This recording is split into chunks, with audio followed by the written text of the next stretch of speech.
கர்த்தருடைய பரிசுத்த நாமத்திற்கு மகிமுண்டாகட்டும். ஆண்டவராகிய இயேசு கிறிஸ்துவின் நாமத்தினாலே அன்பு கர்த்தருடைய பிள்ளைகளாகிய தங்கள் அனைவருக்கும் ஸ்வீட் ஊழியத்தின் சார்பாக வாழ்த்துக்களையும் ஸ்தோத்திரங்களையும் தெரிவித்துக் கொள்கின்றேன். சங்கீதங்களின் புத்தகம் 57ஆம் சங்கீதம் 7வது வசனம். சங்கீதம் 57 வசனம் 7. என் இருதயம் ஆயத்தமாயிருக்கிறது, தேவனே என் இருதயம் ஆயத்தமாயிருக்கிறது, நான் பாடி கீர்த்தனம் பண்ணுவேன். என் இருதயம் ஆயத்தமாயிருக்கிறது, என் தேவனே என் இருதயம் ஆயத்தமாயிருக்கிறது, நான் பாடி கீர்த்தனம் பண்ணுவேன். என் அன்பு கடவுளுடைய பிள்ளைகளே, தாவீது ஆண்டவரை நோக்கி, ஆண்டவரே என் இருதயம் ஆயத்தமாக இருக்கிறது. எதற்காக ஆயத்தமாக இருக்கிறது?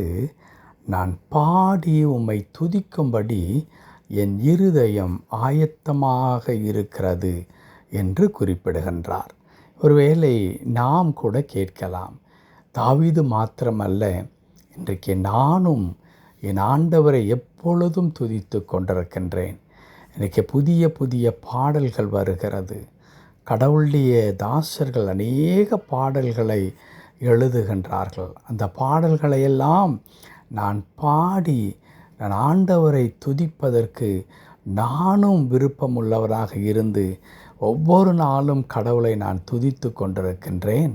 நான் கூட தாவீதை போல ஆண்டவரை துதிப்பதில் எப்பொழுதும் ஆயத்தமாகி ஆண்டவரை ஒவ்வொரு சூழலிலும் துதித்து கொண்டிருக்கின்றேன் என குறிப்பிடலாம். ஆனால் அன்பு கடவுளுடைய பிள்ளைகளே, தாவீது என் இருதயம் ஆயத்தமாயிருக்கிறது, தேவனே நான் உம்மை பாடி கீர்த்தனம் பண்ணுவேன் என்று சொல்லும் பொழுது எந்த சூழ்நிலையில் அவர் குறிப்பிடுகிறார் என்றால், அவருடைய வாழ்க்கை மிகவும் சுகமாக, அவர் அரியணையிலே உட்கார்ந்து ஒரு பெரிய ராஜாவாக மாறின பொழுது சகல அதிகாரங்களும் மேன்மைகளும் தாவீதிற்கு வந்த பிறகு, ஆண்டவரே என் இருதயம் ஆயத்தமாயிருக்கிறது, ஏனென்றால் இப்பொழுது நான் ஒரு பெரிய ராஜாவாக உம்முடைய தயவினாலே நான் அமர்ந்திருக்கின்றேன்.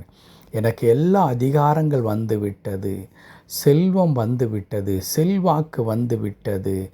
இப்படி நான் உயர்த்தப்பட்டிருக்கிறபடினாலே நான் விருப்பத்தோடு கூட உம்மை பாடி கீர்த்தனம் பண்ண போகின்றேன். அதற்காக என் இருதயம் ஆயத்தமாக இருக்கிறது என்று குறிப்பிடவில்லை. மாறாக இந்த சங்கீதம் துவங்கும் பொழுது அடைப்புக்குறியிலே இவ்விதமாக எழுதப்பட்டிருக்கிறது. தாவீது சவுலுக்கு தப்பியோடி கெபியில் ஒதுங்குகையில் தனக்கு நஷ்டம் நேரிடாதபடி என்று எழுதியிருக்கிறது.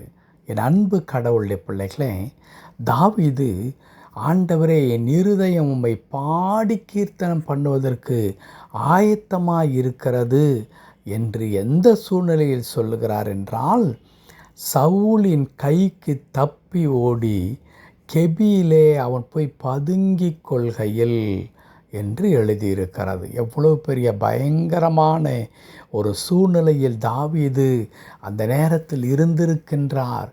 ஒதுங்குவதற்கு கூட, தனக்கு அடைக்கலம் கொடுப்பதற்கு, என்னிடத்தில் வந்துவிடு, நான் உனக்கு பாதுகாப்பு கொடுக்கிறேன் என்று சொல்லுவதற்கு கூட யாரும் இல்லை.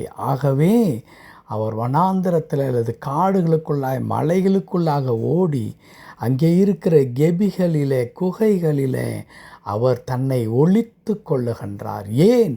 சவுல் எந்த நேரத்திலாகிலும் நான் தாவீதை கொல்லுவேன் என்று சொல்லி கங்கணம் கட்டி கொண்டு திரிந்து கொண்டிருக்கின்றார். வேட்டையாடி கொண்டே இருக்கின்றார்.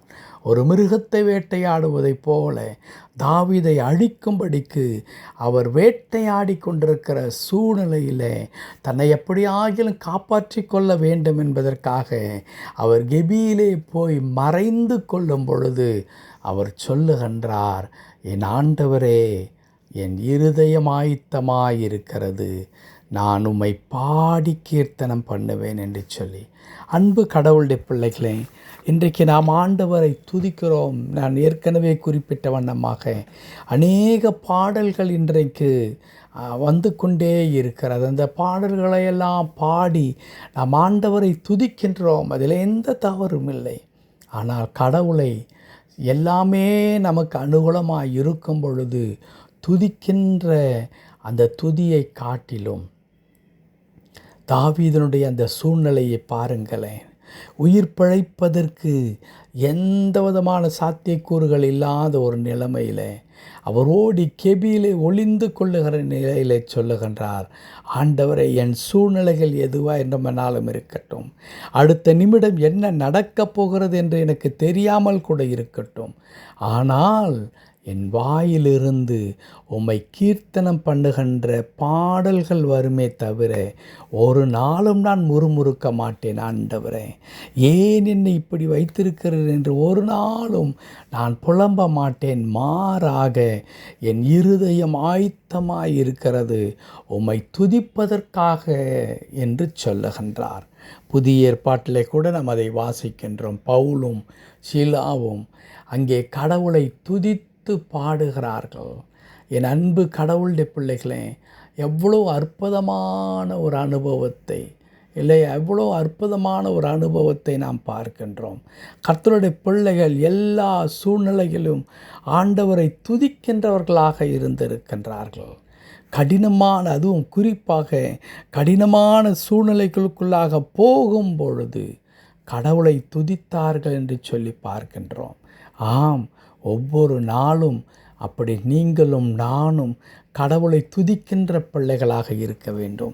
நம்முடைய கஷ்டங்கள், நம்முடைய பாடுகள், நம்முடைய போராட்டங்கள், நமக்குள்ளாக இருக்கிறதான வேதனையின் அனுபவங்கள் கடவுளை துதிப்பதிலே இருந்து நம்மை ஒதுக்கி வைக்கக்கூடாது.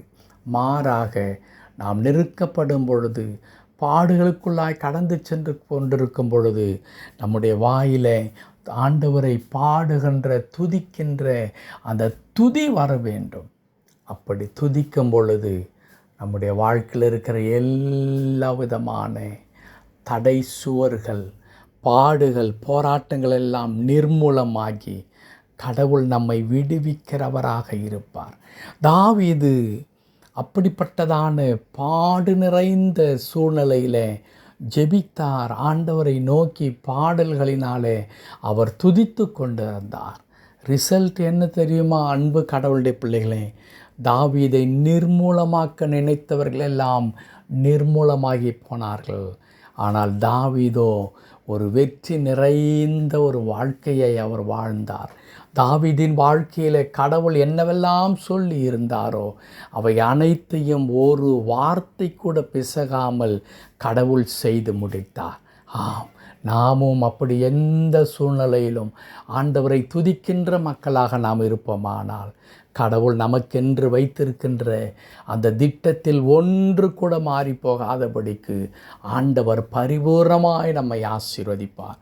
ஆகவே நண்பு கடவுளுடைய பிள்ளைகளே, இன்றைக்கு இருக்கிறதான அந்த அசாதாரணமான அல்லது பயங்கரமான கடினமான சூழ்நிலையை பார்த்து நீங்கள் கலங்காதீர்கள், பயப்படாதீர்கள், சோர்ந்து போகாதீர்கள்.